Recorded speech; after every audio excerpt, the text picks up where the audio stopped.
Welcome to another episode of SportsVibe. I'm Arnav here with Jitesh Krishnan. We've got the NBA and NHL playoffs. Basically week two. It's Wednesday. Delayed this episode by one day so I can watch the exciting next series with my friend. But yeah, I mean back to the grind here for the podcast. I mean, yeah, series are going pretty well right now. We've reached a lot of winners already in the first round, and some of the remaining series are still finishing up. So let's just we'll obviously we'll recap all the series, how they've been going. We'll preview some second round series that are already in existence, and that's probably all that we're gonna have time for this episode. But definitely an exciting round of matchups so far. Obviously, we could start with the series that already finished. First of all, Oklahoma City taking down the Pelicans. That series wasn't really all that close. The game one was, but I think the Thunder were definitely the better team in the matchup. Sometimes the New, Pelicans New didn't even look Orleans like was they. New Orleans was held to even if they were without Zion for the sweep. They were held to what was it 95 points or less in all four of their games. I mean, I'm sure today's NBA's defense is pretty trashy. Well, can't even say that because there's zero defense today. But it's yeah, 95 or under in four straight games. That's pretty darn impressive. Yeah, and that's true to hold them under 100 under 95 in a lot of these games as well. I mean under 95 pretty much almost pretty much the whole series. So I mean that's pretty good. Yeah, obviously Oklahoma City, they got better players. They got Shea Gilgeous-Alexander. He's been playing at a high level. Jalen Williams, and then Chet Holmgren, Giddey, Dort. The whole starting five's really been clicking. Like I said, Pelicans, the first game, they did pretty good. It was a very close game, but after that, I feel like Oklahoma City definitely just dominated them.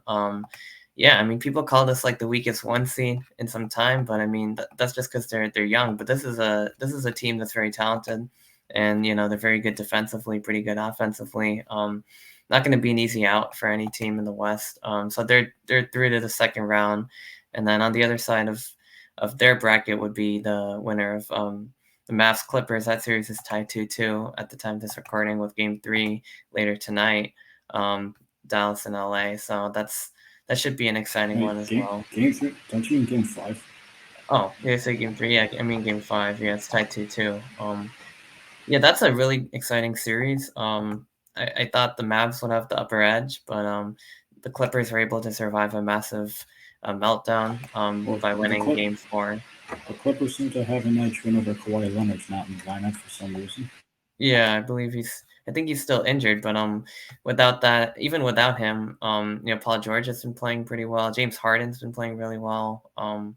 So I mean, yeah, I haven't seen the step in, I haven't seen James Harden drive to the rim like that since the Houston days. He was really cooking, making some baskets. I mean, on the other side, Luka and Kyrie, both playing at a really high level right now. So yeah, I mean, I really thought, I guess last week I was saying I thought the Clippers would probably have no problem even without Kawhi, because they just have more talent, and the Mavs, as it was, they struggled. But the Mavs really showed up, got a 2-1 lead. Then people thought they would have the advantage. Even then, game 4, I mean, they almost came back. They were down like I think 30 points, and they came back, took the lead even, I think. And but then the Clippers were able to hold them off. So now it's going back to LA. This one can truly go either way. It's one of those really good series. Obviously it's 2-2 for a reason, but yeah, I'm excited to see what happens. I mean, I feel like, even without Kawhi, the Clippers do have a chance, and looks like Luke also has a little bit of a knee situation. I'm checking Twitter, so that's pretty interesting. We'll have to see what happens. I mean, I don't know. The Clippers are sometimes I don't know. It's hard for me to believe that things are gonna exactly work out, because sometimes they just don't. With them, their injuries and things just collapse. But then for the Mavs, like, I kind of do want Luka and Kyrie to advance to second round. At the same time, they might be overmatched. So yeah, it's one of those things. It's just either both teams have their flaws, but they also have a lot of stars, and this one could go either way. Like I thought the Clippers would have the advantage first, and then maybe the Mavs. Now I'm not so sure. So I think whichever team probably takes Game 5, I think has the advantage. So Clippers have home court. But we'll have to see. It really depends on who shows up. With stars play at a higher level. Yeah, I mean, other than that, I guess we can keep going through the list of series. The other sweep that happened was Minnesota. The Timberwolves sweeping the Suns in 4 games. I don't know if people expect a sweep, but I mean, I had a feeling the Wolves are going to win. Well, well, like I said, I'm the idiot. I picked Suns in 6. So Suns in 6. Yeah, I think I said the same thing. Or no, yeah, I think I did say the same thing. Yeah, but wow. Okay, well, I mean, the Wolves just provided a tough matchup for them. I mean, they had size, they had, Karl Towns, Gobert. I mean, even Naz Reid. I mean, the Suns really didn't have answers. They could not rebound over Minnesota. The Wolves, were faster to the ball, and then of course Anthony Edwards, that was so dominant this series. He was just shooting threes, dunking, posterizing, making every shot. He played at such a high level that Phoenix really couldn't keep up, even with Booker, Beal, and Durant, the trio. Even though they scored a lot, they basically didn't have anyone else who could play at a high level, um, which really cost them. They're in a tough predicament because now they're kind of like where the Nets were. They've traded away so many of their no picks. first till 2030 either. Yeah, no first to 2030, and they didn't even get out of the first round, and they didn't even win a game. So they really mortgaged their entire future on this trio here, which might be somehow even like a bit worse than the Nets trio, who at least when they were healthy they clicked. But this trio is not even really clicking. I guess they are, but they don't have the team around them. It looks like they're not even going to get out of the first. Last year they went to the second round. They lost to Denver, I believe, in 6 games. So yeah, no, that's rough for the Suns, but I mean, I guess Nets fans are happy because they're getting their picks. I think after this year the Nets don't have a pick, but anyway, so Phoenix is done. Um, Denver's through. They swept. Well, they didn't sweep. They beat the Lakers in 5 games. It was a gentleman's sweep. Yeah, it's a gentleman's sweep, exactly. Good a 5 game series win over the Lakers. Yeah, I mean the Lakers staved off an elimination game 4. They won they won in LA, and then they brought it back to Denver, and another close game between the two teams. Came down to once again Jamal It Murray's should buzzer it beater. should it should be noted that the Lakers had 3 times as many free throws as Denver, and yet Jamal Murray still destroyed them. Yeah, and the Lakers the Lakers had a lead for most of the entire series, almost every game. I think they had a Yeah, lead. for about 80% of the series, they had a lead, and Yeah, Denver and they still still and lost. Denver still They destroyed still, them. I know, and Denver, like especially game 2 when the Nuggets made a huge comeback. That was yeah, I mean that was pretty remarkable on Denver's part to be able to pull that one off over the Lakers. Yeah, I mean, down by 20, and then Jamal Murray, of course, hitting the buzzer beater. Really do wish I watched more of that, but it's just the Nuggets just know how to turn it on and come back. And in this game, it was like really back and forth, but Denver able to just put them away at the end on the Jamal Murray buzzer beater. So that being said, I mean, the Wolves and Nuggets series is going to be really good. I feel like those are two of the best teams in the Western Conference playing in the second round, and the Nuggets might have to step it up a little bit because despite beating the Lakers, they were trailing a lot of the time. They really struggle a lot of the time. The Wolves have been clicking on all cylinders against probably a tougher Suns team. I mean, it's gonna have to be more than the Jokic Murray duo, and Michael Porter Jr. is playing good this series too. He's had a lot of big shots. So, but I mean, I still think the Nuggets could win. I think my initial pick was Wolves in 7, but I mean, I think it can go either way. I'm really excited for this because I think the Wolves might be the toughest test for the Nuggets in the Western Conference. I mean, like the Clippers maybe, but like not without Kawhi. But I mean, I Uh, think I who- think this is but gonna be the one. whoever wins that matchup is going to the finals. Yeah, that's what I think too, because they both have size, they both have scorers, they both play with intensity, and they're both consistent. I think all the things you really want, and with the Mavs and Clippers, it's kind of a little bit hard to trust. Like when you only have a few players on each team who can play at a high level. It's hard to really trust that. But I really trust what the Wolves are doing. I also trust what the Nuggets are doing. So I mean, I think the Nuggets can turn it up and beat them. But at the same time, I think the Wolves can win. Um, so yeah, I'm really excited about that series. The other one, Thunder versus whoever wins, Mavs Clippers. It's a little bit too early to say right now because it's 2-2. But I don't know, and that's a tough one to predict as well. I mean, but I feel like the Thunder could beat either of those teams. I mean, I think they're playing at a much higher level as well. But I think that could be a toss up. I mean, the Clippers or the Mavs probably have the star power to beat the Thunder, but at the same time, the Thunder have really risen to the occasion of playoff basketball. So yeah, we'll see what happens. Either way, the Thunder aren't going to go out easy. Yeah, I mean that's how I feel about the West. I mean, so that one could be a toss up. The other one also could be a toss up between the Nuggets and the Timberwolves. And then over in the East, we've got Celtics Heat. I think the game's actually going on right now. So Celtics are actually up by 25, 66-41. They look to put the Heat away for good this year.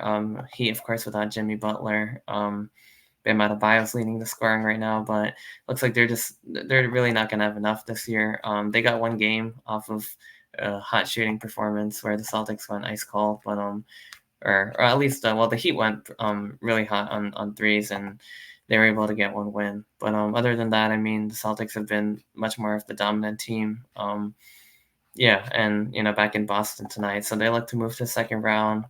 Um, Other than that, the Cavs Magic series I feel like is a really interesting one. It's 3-2 Cleveland. I didn't really see the Magic making a comeback, but they were able to get both games down in Orlando by blowout fashion. But then the Magic, the game 5 was close. It came down to the wire, bucket for bucket, and the Cavs had one more in them. So Banchero had 39 last night. So that was one heck of a performance. And then Donovan Mitchell at 28, Garland 23. So, I mean, this one can go either way, too. I mean, because the Magic could very easily win game 6 back down in Florida, and then it could come back up to Cleveland. I don't know. I mean, it could go either way. I don't really know like what else to say about that one. But then game 7 coming back to Cleveland.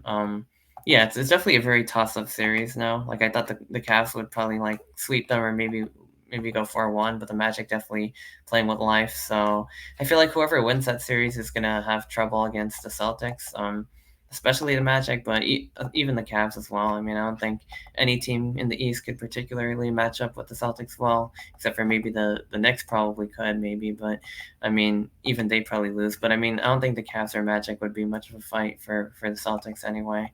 But we'll see. We'll see what happens. I mean, they might get Might the might be might be a bit more of a competition now that Porzingis is hurt, though. That's true. Yeah, yeah. Porzingis. Yeah, that's a big loss. For the Celtics because he really does stretch the floor for them, and you know he does a lot of things. He had size. He was like the perfect addition for that team actually to add more size, more shooting. Able to stretch the floor. Yeah, so it could definitely be an interesting competition. I wouldn't be surprised if they get a game. Maybe two, but I don't think they win the series. But No, no, it's definitely gonna get a 6. I'm sure of it. you think it's gonna go to 6? Because one, the Celtics' greatest opponent is always themselves, and two, they always drop one, somewhere. They always drop. Yeah, that's true. They do always drop one. Even against this Heat team.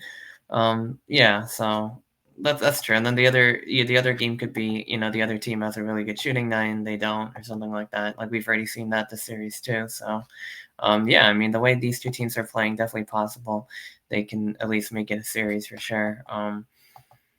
Yeah, and then other than that, the Bucks Pacers series, that one got quite interesting because well, the Bucks won one last night, and I thought this one was just about over, but the Well, Bucks I staved mean, off I, I elimination. did I did see potential upset alert Pacers in 6, but I wasn't expecting it when Giannis and Dame were out. Yeah, well, that really swung the series because Dame was in, he had 35 in game 1, but then without him, the Pacers really just took over. The Bucks were heavily relying more on. Well, actually, he was there for game 2. After that, he was not there. The Pacers were able to or he was even there for game 3 too, but the Pacers still won that one in overtime and back in Indy, and then Dame was not there for game 4, and then yeah, the Pacers went up 3-1 and back in Indiana. Right now they're relying more heavily on Chris Middleton, obviously, Brook Lopez, former net there, even Malik Beasley as well. But yeah, big performance to win Game 5, stave off elimination and send it back to Indiana. Middleton, Portis, both with 29 apiece on the leading scorers, and Beasley with 18 as well. So yeah, Milwaukee took that one, and they're still trailing by a game, but I mean they're making it interesting. I think the interesting thing is um, I think Giannis and Dame might be able to return, but they're still listed as doubtful for Game 6. So that's kind of an interesting one. I still feel like as long as Dame and Giannis aren't in the game, the Pacers definitely have the upper hand on them. I mean, they've even been able to win with Dame in the lineup a couple times. So I mean, without them, like I feel like one game, like maybe like we saw last night, that could happen. But I feel like it's going to be tough for the Bucks to beat the Pacers twice if they don't have two of their three biggest stars on the floor. Probably their two biggest. So Middleton is quite the scorer himself, but I don't think he's quite to that level. But yeah, I mean, other than that, yeah, I mean, we'll see what happens, though. I mean, these series could go either way, but I do feel like the Pacers still have the advantage over the Bucks, with the 3-2 lead and without Giannis and Dame. And then I guess to wrap it up in the East, we have the Knicks Sixers series, which probably the most exciting one of the first round. So yeah, Knicks and Philly. The Sixers got a huge win yesterday in overtime at Madison Square Garden, and a lot of things really happened in the last few minutes. The Knicks were up by 6. Tyrese Maxey scored an and one 3-point play. It was pretty much the opposite of game 2, where Philly had like a Yeah, 5 or 6 point lead with 40 seconds to go, and then the Knicks pull some Harry Potter magic out, and then they just won it. Here is kind of reverse, and it was reversed. Yeah, Tyrese Maxey potentially saved the season for the Sixers. yeah, pretty much because he had like he had the and one 3-pointer when the Knicks were down by no, when the Sixers were down by 6. He had that one to cut it to 2. Then Josh Hart misses one free throw, makes the other. It's a 3-point game. Then Maxey hits one from the logo to force overtime.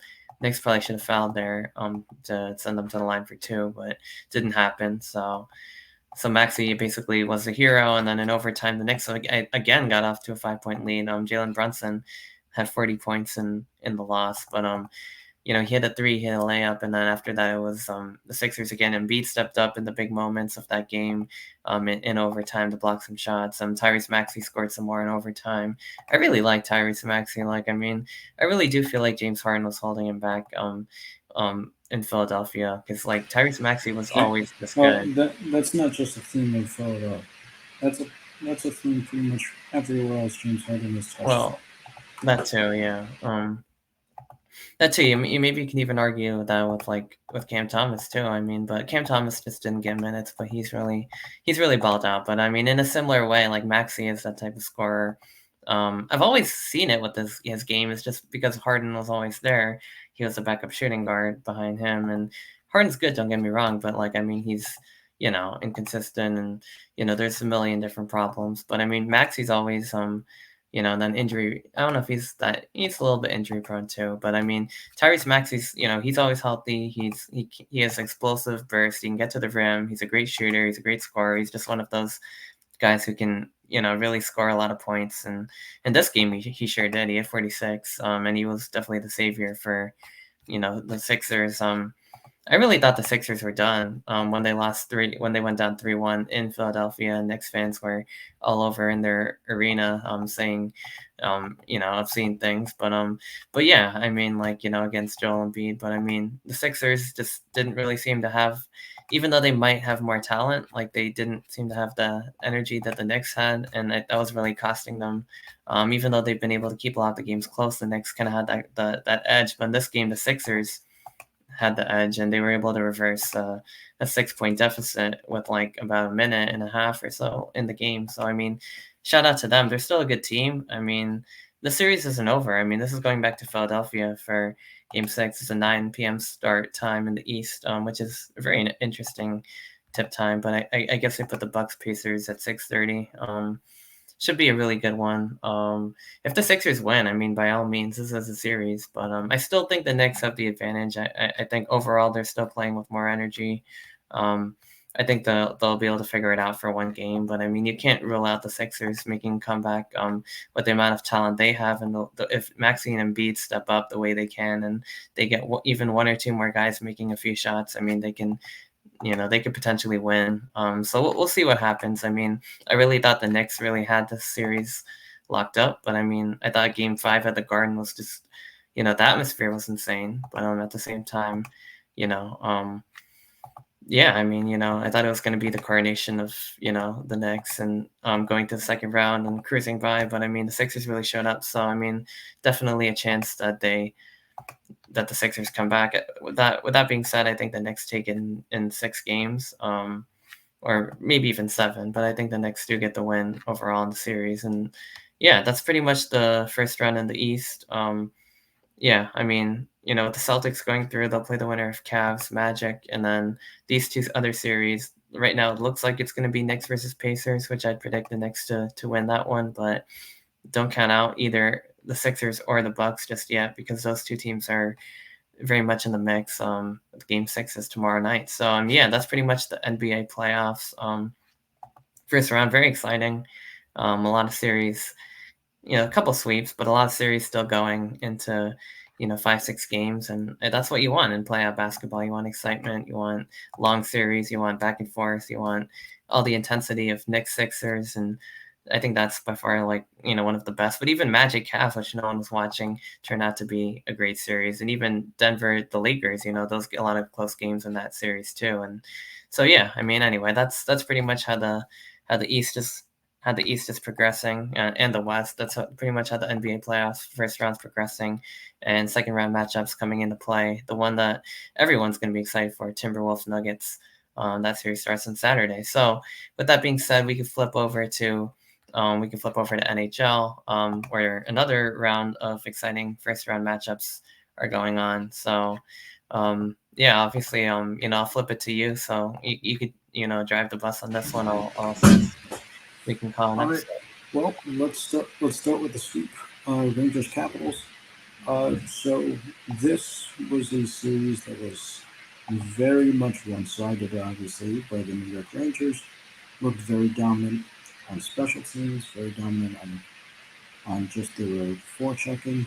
I think Vincent Trocheck, I would personally give him the MVP of the series, although um, many people would probably say Panarin.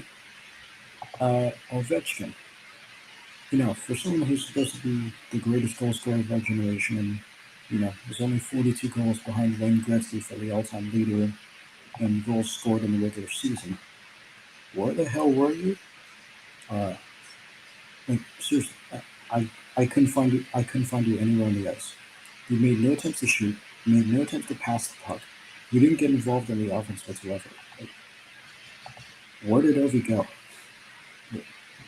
I guess this Yeah. question will. Not having a single point in a playoff series is very, very unusual for sure. I mean, Matt Rempe outscored Alexander Ovechkin. Yeah, Matt Rempe. Matt Rumpe. I'm still. That was shocking to see him You know scoring he's the first game like that. I was you just know like, he's gonna be called hero all over Madison Square Garden. Like forget them. Like here's the thing: if the Knicks and the Rangers were to both win the championship this year, which is possible, I'm not ruling it out. yeah. They're gonna have a simultaneous statue of Jalen Brunson finishing a layup with a basketball in his hand, and Matt Rempe probably ready to throw a haymaker. Yeah. I actually like to see that.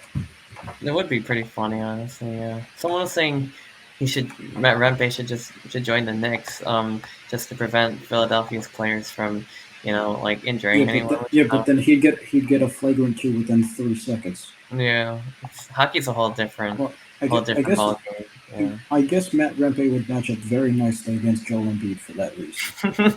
Yeah, exactly. Yeah, he makes sure Joel Embiid doesn't do anything to injure anyone. But anyway, I mean, yeah, point is intentionally. intentionally, No, exactly. because Embiid's a dirty player, Yeah. without any question. See, the thing is, I never knew that. Like before this series, like I just didn't really like his game. I've been But telling you that for years. I just didn't like his game and the flopping, and it was the foul merchant stuff, and he was a net killer, I guess too. But I mean, like I didn't really see that much, dirty plays out of him, like if any. But I mean, this series there was just so many of them, and in one series, I was What just about like, all the time? What about all the times he played against the Nets in the playoffs? Like you never saw any of his dirtiness on display there. like a little bit. He was a little bit physical, but I don't know. Maybe I'm forgetting, but I don't think he tried to injure anyone. He might have taken a few like forearms to guys and stuff like that. That kind of stuff. I know he's done and stuff like that. But anyway, that I guess that's solved. But yeah. Uh, Nets and Knicks fans could probably agree on how they feel about him, and pretty much everyone else in the NBA. So yeah, anyway, this is the hockey part of the episode, so yeah, we probably shouldn't yeah, get too far yeah. off All right, track. all right. So I guess going into more gentlemen sweeps. Let's start off with the Battle of Florida. Where over the past few years, Tampa Bay Lightning uh, they've had the Florida Panthers number, and looks like the tides may have turned permanently. Florida just absolutely dominated Tampa throughout this entire series. I mean, of course, we did have our goalie battle between Vasilevsky and Bobrovsky quite a few times. Um, Unfortunately, one man does not make a team, and Vasilevsky could only do so much to help out the Lightning. And what I find strange, like you know, like a certain someone who we just talked about, Ovechkin, someone who pretty much makes up almost all the Capitals' offense. Nikita Kucherov made up 50% of the Lightning's offense, and where the hell was he? Barely, barely registering anything. I mean, without any doubt, the Lightning's MVP was Steven Stamkos, and as you know, he's the captain, drafted in 2008 by the Lightning, and this season he's he might protect. This might either be his last game as a member of the Tampa Bay Lightning, or possibly the last game of the NHL. Uh, Me personally, I don't think he leaves the Lightning, even though he's currently not signed onto a contract. But like someone like that, like who was first who was first signed in Tampa Bay and has stayed there for 16 years now within that organization, I think it's really difficult to see someone move. I mean, it's happened, but I don't see him moving. But what I do see moving is the new steps of the Lightning, because this is now two first round exits in a row. After he came off a trio of Stanley Cup Finals appearances with two championships in 2020 and 2021, and he lost to the Avs in 6 and 22. It's been first round exit to the Leafs in 23, and a first round exit to the Panthers in 24. The team hasn't really shown any progression or improvements to be sustained and competitive in a season. How much of the core will stay intact? I imagine quite a lot, because when you are a dynasty or a fading dynasty, you don't want to really admit it when it's your last ride or your last hurrah. So you're going to keep trying to cash in uh, uh, with as many chances as you get.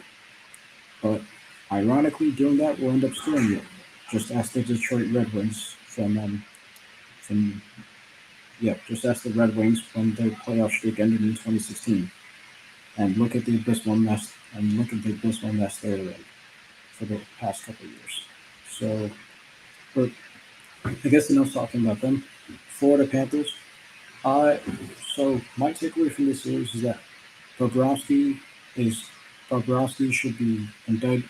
He should be charged with grand larceny, because all he's been doing over the past couple of years, he's been stealing series just pretty much by himself. And Bobrovsky seems to have a thing with just trolling the Lightning, as he so famously did in 2019 with the Blue Jackets, when the Blue Jackets swept the President's Trophy winners, Tampa Bay Lightning. So funny how things come full circle. But the Lightning, of course, the Lightning, Panthers, deadly as ever. They have more depth. They have more speed. They're more feisty. They're more nasty. They're more annoying. So, and I would definitely give Series MVP to someone who has been the nightmare of my team. Uh, Unfortunately, I give it to Carter Verhage without any doubt.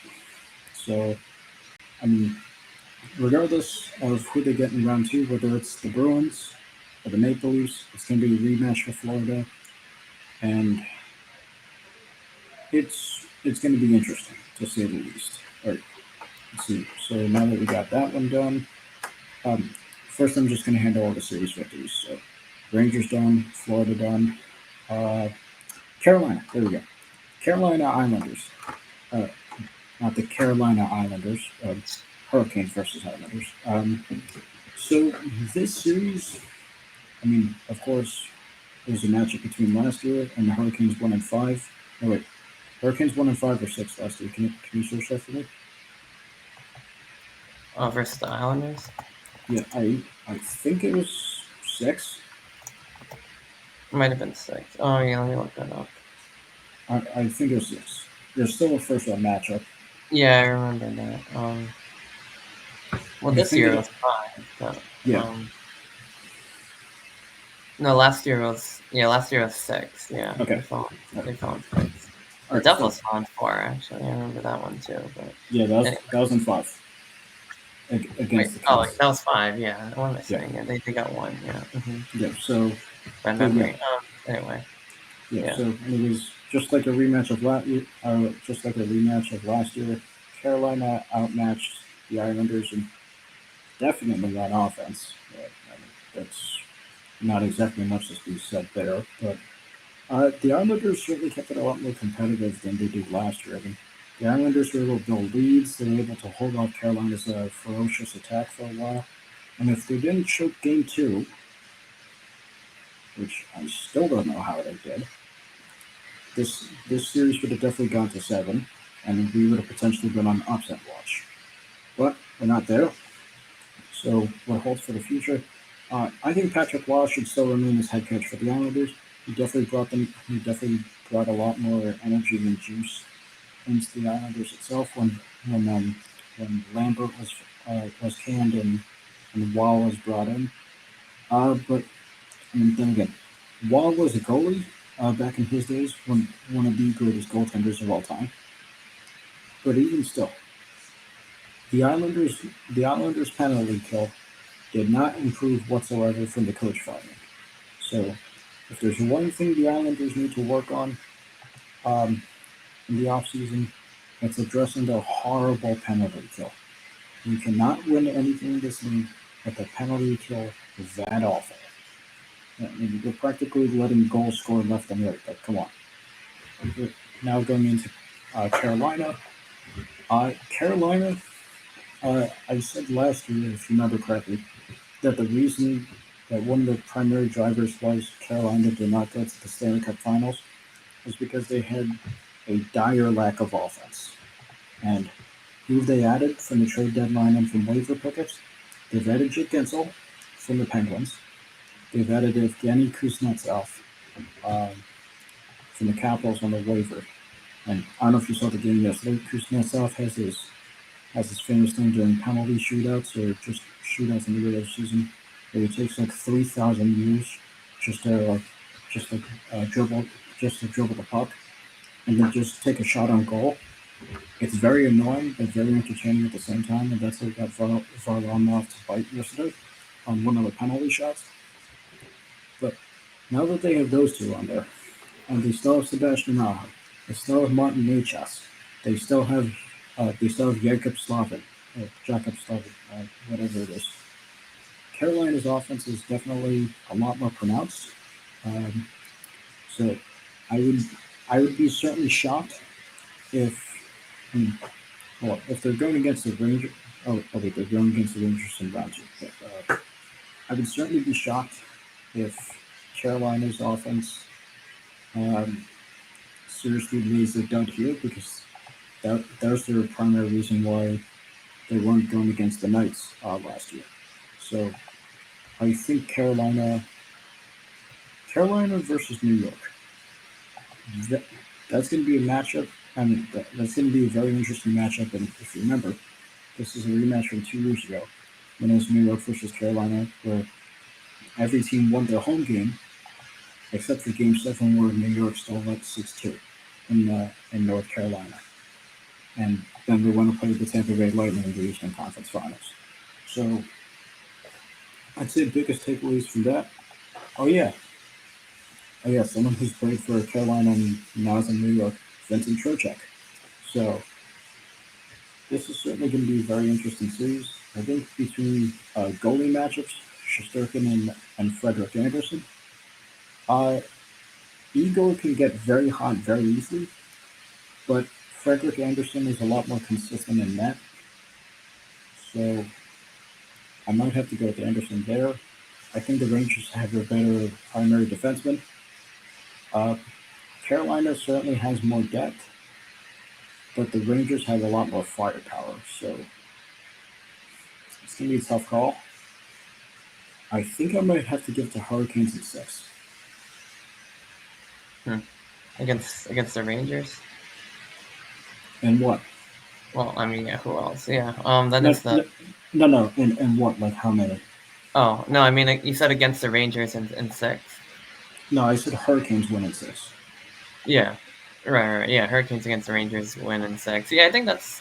Yeah, I think that's a fair pick. I mean, I think the Rangers had a better record. A lot of people are saying the Hurricanes are the better team. So I mean, I think I could trust that with their offense. And it's very close on the standings too. I mean, the Rangers had 114, Hurricanes had 111. So I could see the Hurricanes turning it up enough to beat the Rangers. That's also a recent.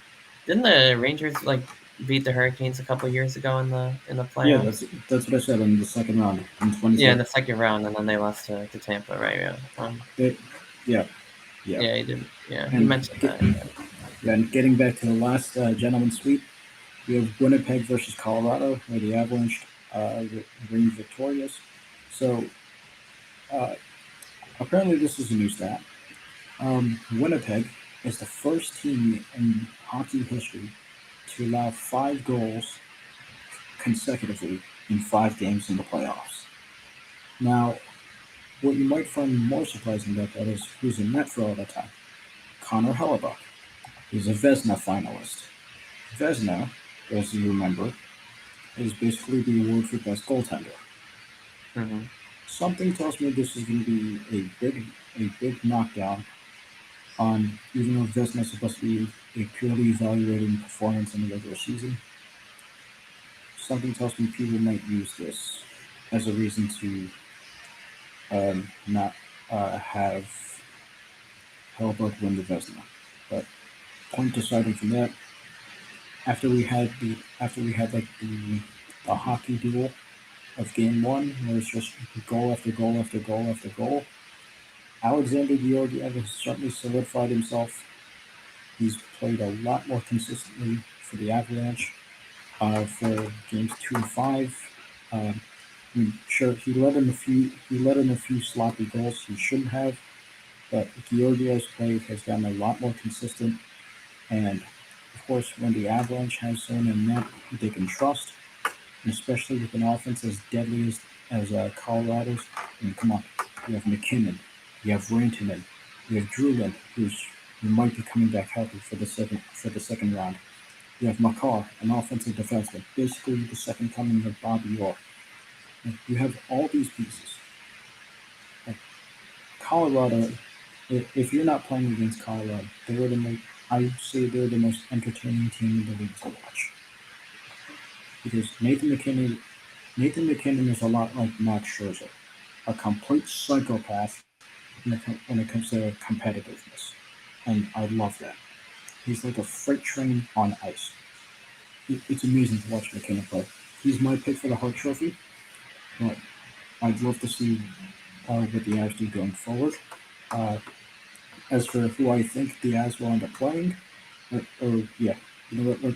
Let's wrap up the rest of the series first. So, Boston and Toronto. What the hell is it with Boston not being able to close out crucial games? Are we repeating the same goddamn thing as last year? But I can't. Joseph Wall was amazing for the Leafs. He was amazing. He matched Swayman, if not outdoing Swayman in the net. And that's who Mitch Matthews, Austin Matthews, being out for Game Five yesterday. I thought it was a sure winner for Boston.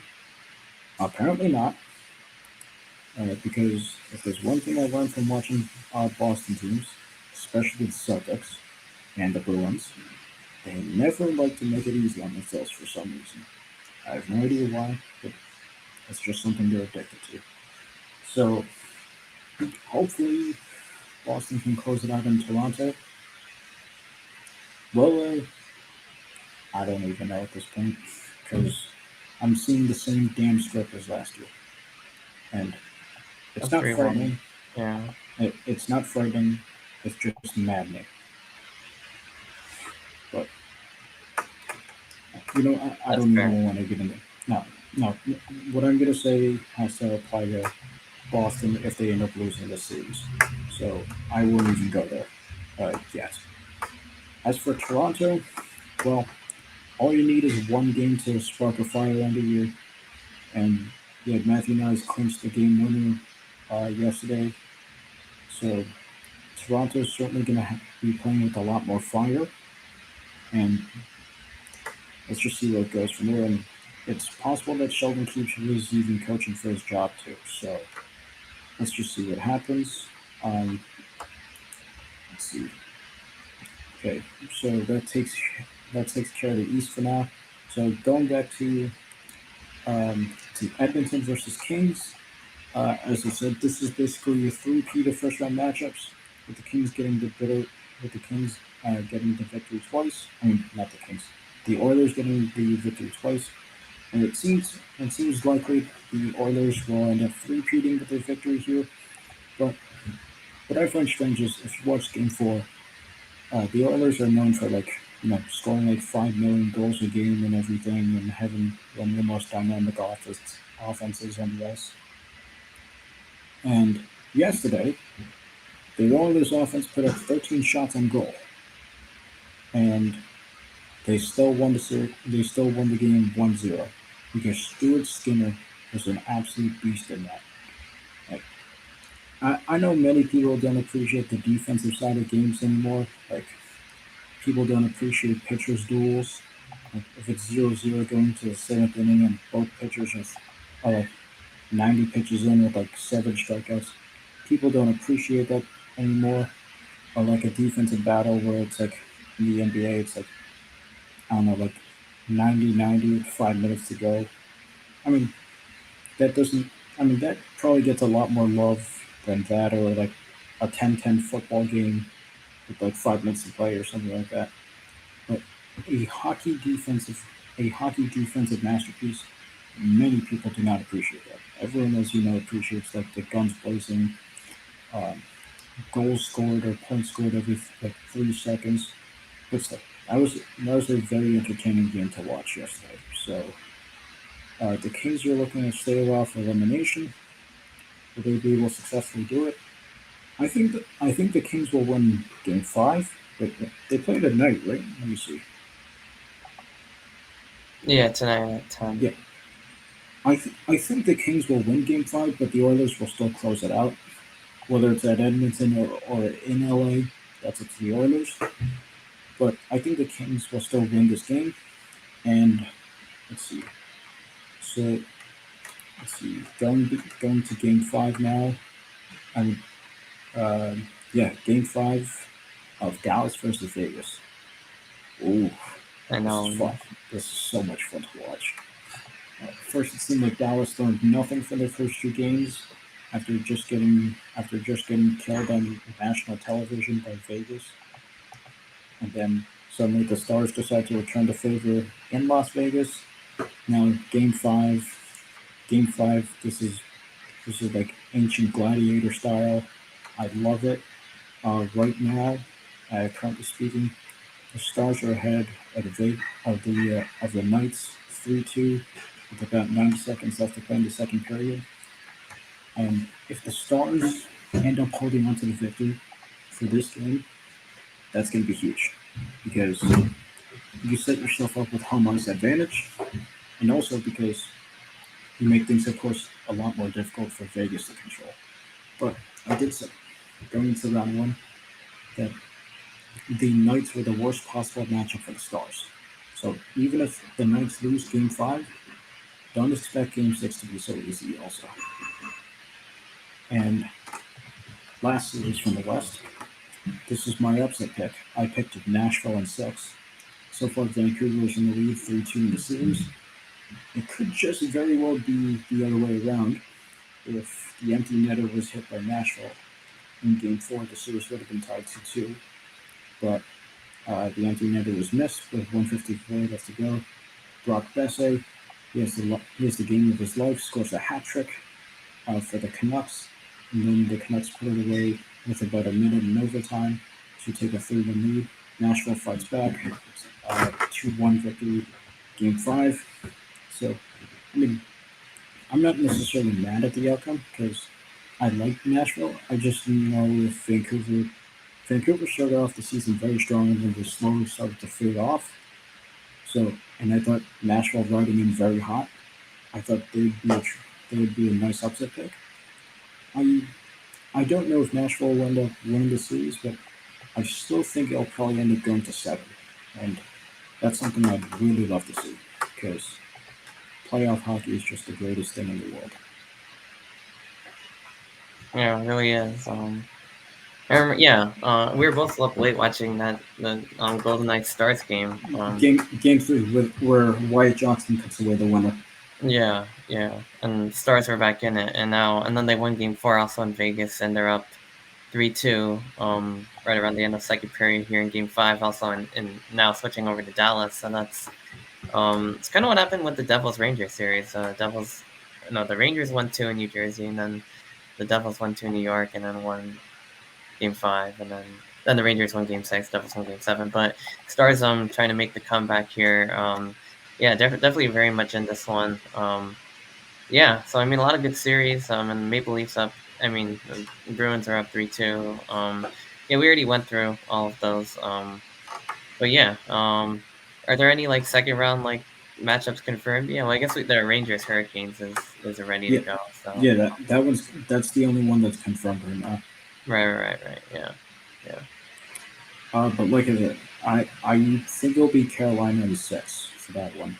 Right. And Yeah. I think it's very possible you get a rematch of the conference finals of last year, where it's Florida versus Would be Carolina. interesting. Yeah. 'Cause you got Florida, likely Florida and Bruins coming up if they can beat Uh, yeah the Leafs. But that should be a really good series too. The rematch of last year there, so that would be exciting to see for sure. see, if it is Florida versus Hurricanes in the final, in the Eastern Conference final,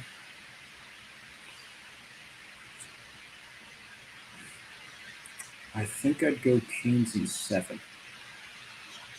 Hmm. Yeah, interesting. Yeah, I feel like the Canes are a bit better than they were last year too. No, yeah, because last year they're completely dead on the offense. They had an excellent defense, Yeah. Hmm. but their offense was to call their offense dead is an insult to the dead. Yeah, they were really dead in that Florida series at least, for Yeah, sure. and you remember the four overtime game. I mean, I love that hockey game, Oh but yeah, four overtimes. but Yeah, Carolina couldn't score worth a damn. yeah. Even in the 4 overtime game. Yeah, that's true. Yeah. Anyway, yeah. So yeah, Okay, we'll see if we Uh, get a rematch of that. yeah, I guess what I'll do right now is just like look at projected second round matchups, and then just see who I think would go there. So Dallas versus Colorado, if that were to happen, I it'd certainly be a lot of fun, a lot of offensive fireworks, lots of defensive fireworks, and lots of potential for fighting.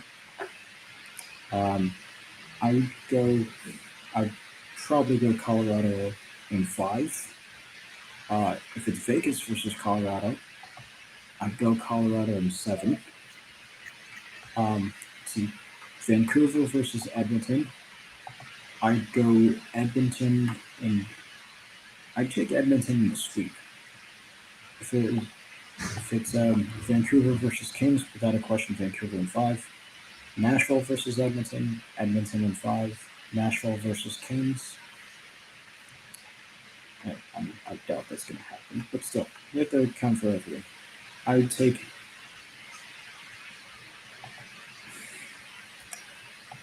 I think I'll go Kings in six if that would happen. Yeah, maybe. Yeah, that'd be an interesting one if it's Preds Kings. I mean, it's in all likelihood that's probably not going to happen. Right, it's probably If going to it's be Nashville Vancouver versus and LA, but or yeah, or even Preds Kings too. Yeah. I I don't think Preds well, Preds Oilers is certainly not unlikely. Preds Kings is the most unlikely matchup. Right. Yeah. It would be interesting if we get Canucks Oilers, which is probably the most likely outcome. Yeah, Western Canada and battle that there. that'd be a battle of the Pacific too. Yeah, exact Pacific. Yeah, exact Pacific Division matchup as well. So that would be really interesting for sure. And then Colorado versus the Knights or the Stars. That'd be an interesting one either way. I feel like. I mean, I still think I take Colorado win. Maybe I'm just being biased, but Yeah, probably. I feel like they probably could, but yeah. I think, but between the two, I think the Stars would be more destructive against Colorado's offense because Vegas plays a little more of a conservative style with their forwards. But somehow, as stupid as this sounds, the Vegas series would be more competitive, even though the Stars matchup, even though the Stars are more disruptive for Colorado. That's what I think. Yeah, no, that's fair. Yeah, I do. Yeah, I think I agree. Yeah, Stars could probably cause a bigger problem um, than the Knights, but yeah, either way, that should be interesting for sure. If the Knights make it out, they have that championship pedigree, but the Stars I think are the better team this year as they start to mount the comeback. I mean, Anyway, the Stars are certainly a better team than they were last year. right. Uh, but again, like the Stars, they just decided to piss all over themselves for the first three games last year. Otherwise, if we had Stars versus the Panthers, that would have been interesting. Uh, but let's see. So yeah, the Stars are certainly a better team, but the problem is they keep running into teams that end up disrupting their style of play, aka Vegas twice.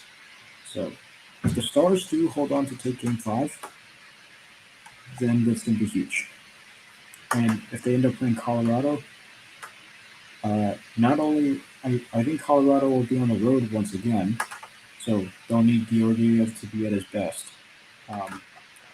to steal one at Dallas, just one. That's all you need, and then immediately everything goes back to Colorado's advantage. But again, Vegas, well, with the power of the LTIR on their side, they're a new team. So Yeah, yeah, Mike Stone come. That was so funny. Yeah, because I think his Stone's wife took a picture with a yeah. fan with Oh, him. you saw that too. I All did right. see that. Yeah, that was I mean, hilarious. Yeah. what I find funny is that people are acting like this rule is only like exclusive to Vegas. And it you know it's not exactly cheating you know if it's not illegal. And so Tampa Bay did it past couple of years, famous to Nikita Kucherov, or as I was calling him back then, Nikita Kucherov. And then even Toronto is doing it a couple times. So LTR is nothing new. I mean, really, I think it became a big use during the Blackhawks 2015 run when Patrick Kane got hurt. So LTR is nothing new. I mean, the only ones complaining about it are, the only ones not taking advantage of it. That's what I say. Yeah. No. It's definitely you could definitely use it to get your players back for postseason, turn up the cap. So I mean, it's definitely working for Vegas the second year in a row. Obviously, yeah, Yeah. obviously, Mark Stone is suddenly a new man. One minute he has a ruptured spleen or whatever, and suddenly he's playing like the Mark Stone of of last year in the Stanley Cup Finals. Right, You know, exactly. Returning Tom, in time for game one and Tom, scoring a goal. Yeah. Tomas Hartl was out with a knee injury. Whoa, whoa! Suddenly he's in for game one. Oh, damn it! Well, we didn't game plan for that guy. Oh, no wonder why Dallas was screwed on the first two games. They had no idea how Hannafin played for the Knights. I mean, Right. not Yeah. even Hannafin. I mean, Tomas Hartl. Hannafin was another defenseman they traded for. Hmm. Yeah. Anyway, yeah, and some good NHL talk. As always, great action in Stanley Cup playoffs. Same thing, of course, NBA. I guess just to wrap up, I want to talk about the NFL draft just a little bit. Oh yeah, Anything, anything stand out to you yeah, in the first yeah. Atlanta, what the hell are you doing? round? You're taking Penix and with they just got Kirk Cousins and now they No, have it's not um. even. It's not even anything to do with that. You That drafted was just a Michael reach Penix. too. No, Yeah, no, no. Kirk Cousins is coming off an Achilles injury. Michael Penix, if you look at his past 3 years or something, he's been laced with injuries. I He's know. 20. He's 24, 25 years old, sitting on a rookie contract. And let's just say Cousins lives out to his contract. Let's just say that. So let's just also assume Kirk Cousins retires too. Let's just assume that. So 40 years old, Kirk Cousins is out of the picture. Michael Penix, 28, has barely even played a snap in the NFL, if he's even had a chance. Entering his prime, do you pay him? Do you not? Like, this isn't exactly a Jordan Love situation. Because at least Jordan Love, you know, the Packers picked up his fifth-year option, and lo and behold, it seems like a good idea for the Packers. But Jordan Love is young, and at least he sat behind Aaron Rodgers, so you got to understand, like, you know, being dynamic and everything. As for Kirk Cousins, Kirk Cousins isn't exactly shifting the pocket like Aaron Rodgers. And well, overall, Kirk Cousins is not Aaron Rodgers. So, I don't know. I just struggle to understand, like, why. Like, I mean, did you not see how bad your defensive line was last year? Like, you could have taken, you could have taken, see, the first defensive player was Lotto, taking a pick 15. That could Right. have been your guy right there. Yeah, it's very Uh, bizarre that they. yeah, I don't really no, get why they did no, that. but the second most bizarre move, let's see, and this isn't the first time this ended up hurting Buffalo. Okay. Buffalo engages in trades with Kansas City during the draft. Hmm. When's the last time this happened? Who did Kansas City pick again when Buffalo was traded? They picked up some guy. What was his name? Like Patrick Mahomes or something like that. Yeah, Something like yeah, that. yeah. I wonder how that turned out. And now Buffalo engages again with the enemy, trades down, allows the Chiefs, a team that relies on speed and craftiness and shiftiness, to pick Xavier Worthy. No big deal. He only ran the fastest 40-yard dash in NFL history. And then they trade down again with Carolina. I, I don't understand what the hell is Buffalo doing. You're pretending to be Super Bowl contenders, but at the same time, you're not showing that you care enough. I really do not understand Buffalo. And Yeah. especially, why are you trading with Kansas City when they've destroyed your hopes like almost 4 years in a row? I know, it's like they didn't learn anything. 'Cause Xavier Worthy is like the They one piece haven't the learned Chiefs anything. exactly like that's the one piece they need. Now they have a true wide receiver one with the who's very fast, just like Tyreek Hill was. I mean, Worthy, to make big plays, he can, go deep. Like he's what the Chiefs were missing last year, and now they got a wide receiver one. I'm not really sure what's gonna happen with Rasheed Rice with the whole incident, but Worthy I think is I even I much think better. So. I think at worst Rasheed Rice will end up being suspended for half the season. At Yeah, worst, I he'll end think up coming so. back Yeah, this is because so because the NFL because the NFL has this weird ideology when it comes to disciplining players. Like let's see, you get in a high speed wreck of just a few games, but you suddenly start gambling. Oh, well, there's a problem. You're suspended for the season. Yeah, or just I mean, banned. it's like that Porter dude who's banned for life in the NBA for betting on games, and that's Right, it. He was literally betting on himself and betting on the Raptors to lose, but yeah, still. yeah. And then he didn't even get that one right. So, which is weird because they lost so many games. So I don't know. It's a whole bizarre thing. Yeah, definitely shouldn't be doing that on your own team. I mean, no, no, forget about that. Because during the pandemic, when all these leagues were taking losses, that's. I mean, think about it.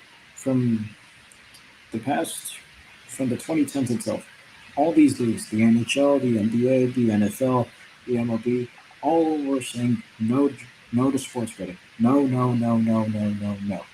But when all these leagues took massive hits on their profits and revenues during the pandemic, in order to compensate for all that, because in some states, fan 100% fan capacity would not be allowed at the time without vaccination cards and everything like that.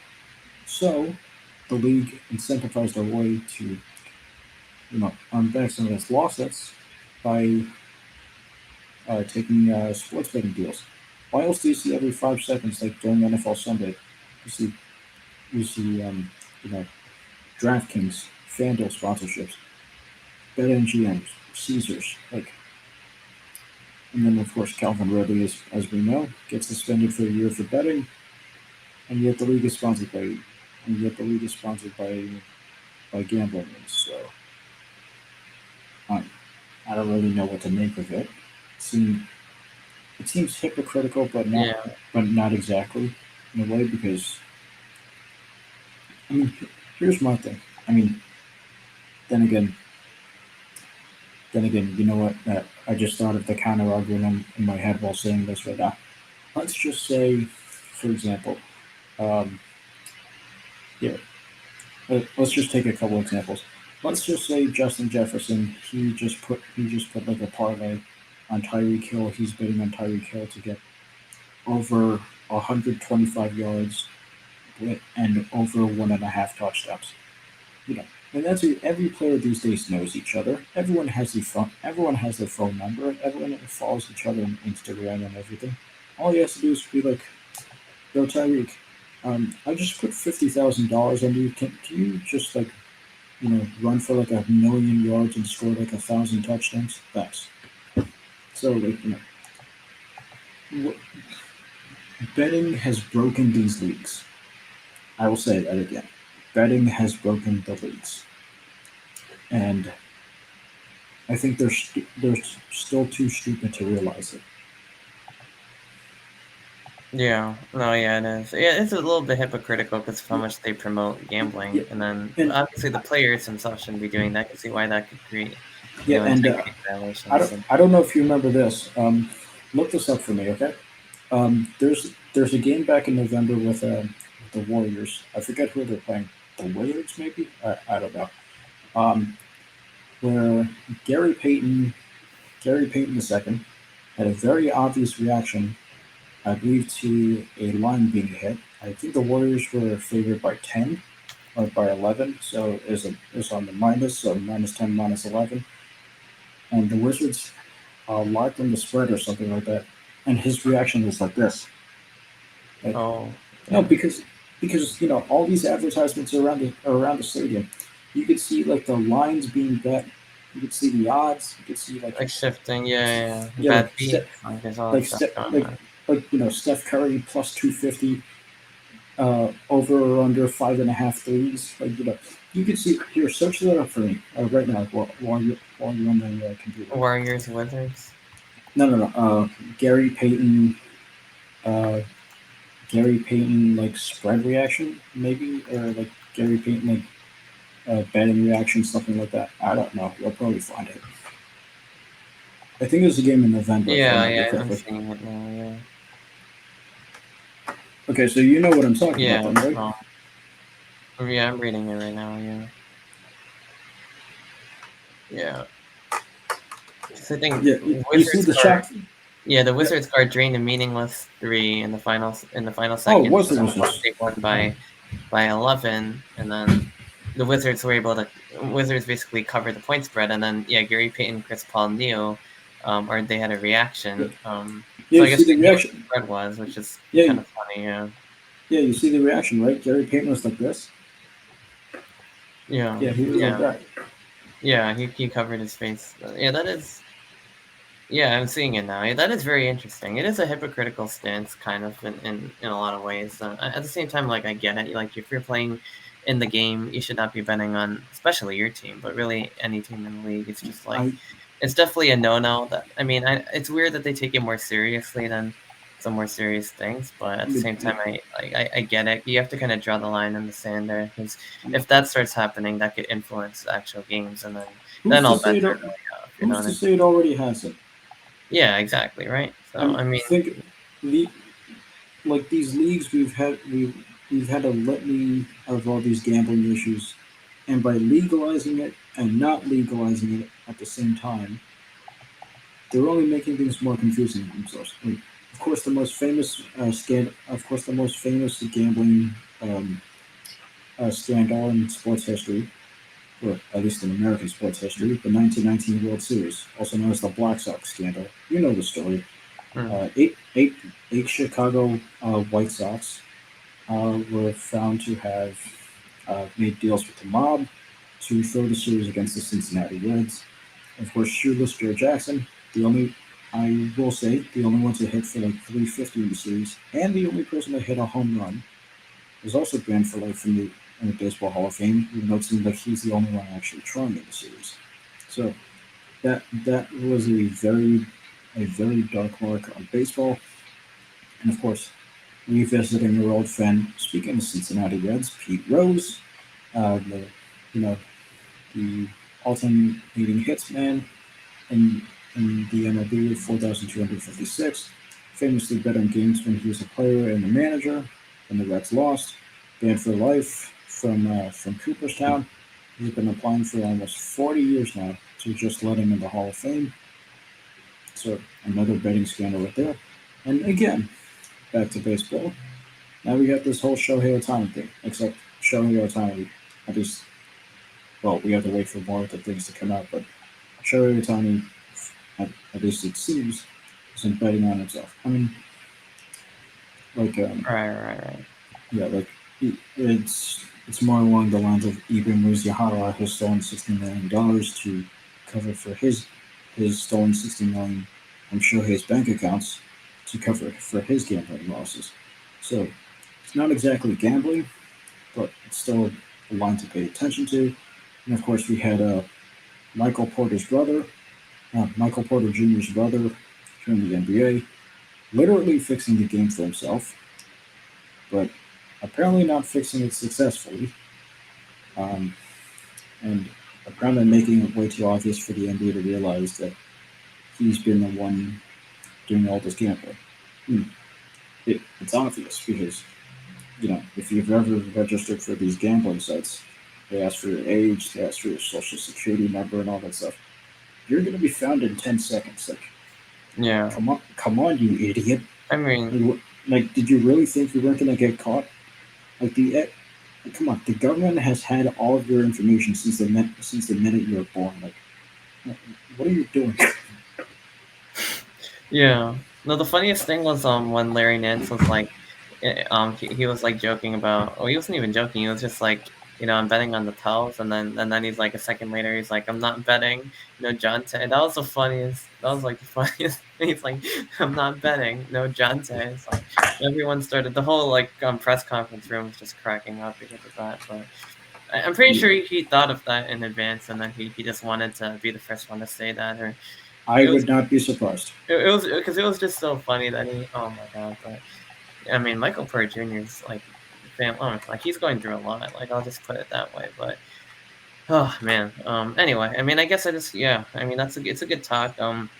Giants picking Malik Neighbors. I think they made the right pick. I mean, Yeah. I This is th- all I for thought they're gonna him. I thought they're gonna go JJ McCarthy, but Thank God, man. Oh, I was kind of scared they were too, but no, I mean, Vikings got them. I mean, I had a feeling the Vikings come on, were gonna. it's best to get rid of failed experiments before they start rotting. Yeah, but JJ McCarthy wasn't. Daniel Jones, if you weren't catching my drift. Yeah, but I don't know. But I feel like with the way the contract is set up, I think it's better to give him one more year. Now they have a wide receiver one. They have a better O line. We'll see what they got. Let's see what he has for one more year. If not, I think the Giants will take a quarterback next year. I don't think Drew Lock's going to be a better option. But I mean, McCarthy, I don't know. He had a good college career. I don't know if he's really. I think he's. I like him a lot more than a lot of people. Even though I don't like Michigan, like I like JJ McCarthy.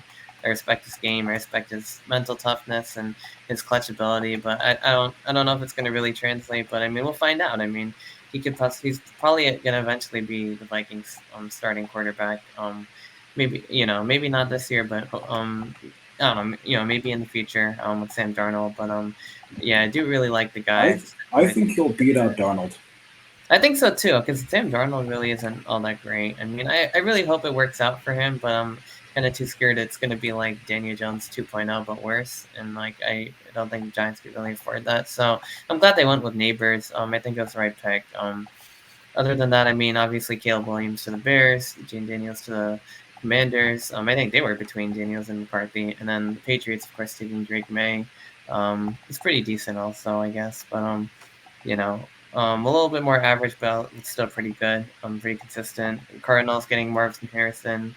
Chargers getting Joel. I will say part of me is kind of hoping we wouldn't pick Drake May, not because we need a quarterback or anything, obviously we do, but because Marvin Harrison Jr. is he played for the Colts during the Brady Manning era, in his Pats Colts, and Right. It's you know, that. Yeah. let's just say, like, the Patriots and the Colts in the early 2000s, they weren't exactly best friends, probably hated each other quite a bit. Right. I I would have loved to see Marvin Harrison Sr.'s reaction to his son being drafted by the Patriots. He would have been so happy that his son got drafted, but at the same time, he's like, oh, god damn it, the team I hate the most. I would have loved to see that. And Would be interesting. speaking of sons getting drafted, what a day for John Alt's family, Joe Alt's with the Chargers. What a day for Brendan Rice, Jerry Rice's son. He's now with the Chargers. Hmm. It's a nice story to see. Yeah.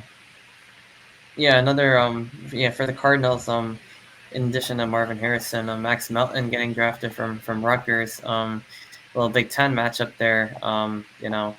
Rutgers put out a tweet saying "Iron sharpens iron," with Marvin Harrison facing off against Max Melton. Ohio State versus Rutgers matchup there. But Max Melton, I think the highest Rutgers player drafted in since the McCurdy brothers. Way back in one of them drafted in 2010. So I mean that's an interesting Yeah, stat there for and sure.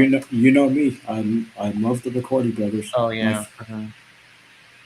I mean, wait. I don't know. I guess we could sign off after this, but if you've ever gone to the stadium on the Bush Stadium, there's a Oh yeah, picture. I Yeah, see there's a that. I just went yeah by like the other day actually. yeah. There's a picture of Jason McCordy, um, and I think I have it. Uh, there's a pic of Jason and Devin, where it says, Where you see dreams are forget. made of, I think. Yeah, where dreams are made, and it says Super Bowl champions Yeah, together with the McCarty right there. brothers. Well, there's two things Rutgers can produce really well, and that's cornerbacks and now running backs too with Isaiah Pacheco. Yeah, Just yeah. Don't there's don't more, but don't Calvin don't Ungai sleep right now is pretty good too. don't sleep But on the yeah. secondary. Don't sleep on the secondary. There's Devin, who I've Oh talked yeah, about. corners Jake, Devin, yeah, Jason, Logan Jason. Bryant. Well, Devin started as a corner, then he went to safety, and Hmm. Jason's been the corner, very solid throughout his career. Logan Ryan, he was a key secondary piece for us during our dynasty run, and even though he wasn't exactly the best for us, he was a dynamic playmaker for the Falcons. Mohamed Sanu. Yeah, Sanu was really good too. I really liked him. Another Rutgers guy, of course, and then yeah, Max Melton should be a really interesting player. I mean, Pacheco's popped off with the Chiefs, of course, but Melton, and also someone who likes Ohio State. I like Marvin Harrison, so that's going to be a really cool duo to see go at it. But yeah, I mean, with that being said, I think about out of Yeah. time here. It's been a great episode talking, of course, about the NBA playoffs, And Stanley Cup actually, just playoffs. All right, wait, go ahead. one last thing about the MLB. I don't know if you saw it yesterday. I mean, you saw an epic brawl between the Brewers and the Marlins, and also, Oh, I did hear about that. Yeah. did you see the bee colony thing with the Diamondbacks yesterday? The Diamondbacks Um. Dodgers game. Yeah, I saw like I got a alert or something on my phone. I was like, the game got postponed because like a bee colony forms on home plate. I was like, what? Like that's Well, it's I mean, so bizarre. first of all, that's a no. I mean, one bee fine, two bees fine. Anything more than like five bees, I'm getting the hell out. And Yeah, no, when it's a that's right. colony of bees, there's thousands of those things. You don't want to piss off 1,000 bees. That could probably kill you. Yeah. That's so true, honestly. But yeah. I mean, anyway, so yeah, that's pretty much how baseball's going. It's pretty much the same as usual. Not too much has changed. Orioles Yankees in a big series, I guess. The first in the AL, but yeah. I mean, you know, I don't think we have to go through the standings every week. It doesn't really change all that much, right? So I mean, we could probably pass on that one. Yeah, I mean, yeah, yeah, I guess so. I guess just to highlight some teams, I guess Orioles and the Yankees right now, AL East at the top, AL Central, Guardians and the Royals. Guardians are a bit ahead at 19-10. Mariners lead the AL West, along with the Rangers right behind. Astros kind of still struggling, 10-19. Not struggling. They suck. Like, They really like do suck. Yeah, first of all, their entire pitching staff is in the hospital, with the exception of Justin Verlander. Their offense, their offense has been decent, but you know, uh, Bregman suddenly doesn't remember how to swing. Jose Abreu, God, did he fall off a cliff? And then the three-headed bullpen of the with Brian. I almost said Bobby Abreu. He was an Abreu who was a hitter. Um, Brian Abreu, Brian Preston, Josh Hader. They've all been quite trash to start the season. For reference, Abreu gave up 6 home runs last year in the regular season. He's already given up four. It's been 1 month of baseball. So the Astros, like over the years, to remain within championship competing status, they have traded away damn near everything in the farm system.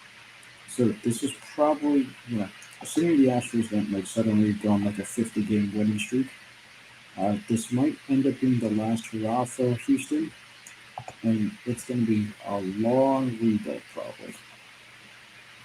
yeah, it could be a long year if it goes like that for them. Yeah, I mean the White Sox still have a 6-25 record. Over in the NL, Braves still lead the NL East, and then Phillies behind them, not too far off. Half a game back. In the Central, Brewers right now lead the way, and the Pirates have fallen all the way down to the bottom after their hot start. And the Cubs right behind Milwaukee, and then in the NL West, the Dodgers as usual at the top, and then Padres, D-backs, Giants, and the Rockies way at the bottom. I mean, for how stacked the Dodgers are, they're still very much underperforming. Yeah, I mean they're 19-13, so it's not great, but it's not terrible. I mean they're still at Oh, the top of the division currently. news to start in. The Celtics have officially destroyed the Heat, 118 to 84. You see, Bruins, take notes. That's how you That's how you finish. That's how you finish a series in five. Yeah, I'm not expecting the Bruins to score 118 goals in one game. yeah, yeah, That'd be awesome. But please finish off your play before, like, kill your play right there instead of letting it live to come back and bite you. right, yeah, exactly. Well, Celtics are through, so that means they're going to be waiting the winner of Cavs Magic in the second round, and yeah, I mean that kind of brings us full circle. We started with the NBA playoffs. I guess we're kind of ending with that as we get the Celtics over the Heat confirmed. So that will be it for this episode. Nice talking about the NBA playoffs, Stanley Cup playoffs, even some NFL, the NFL draft and MLB. And this has been another episode of Sports Vibe. I'm Arnav Sarkar, signing off here for Jitesh Krishnan, and we will see you next time.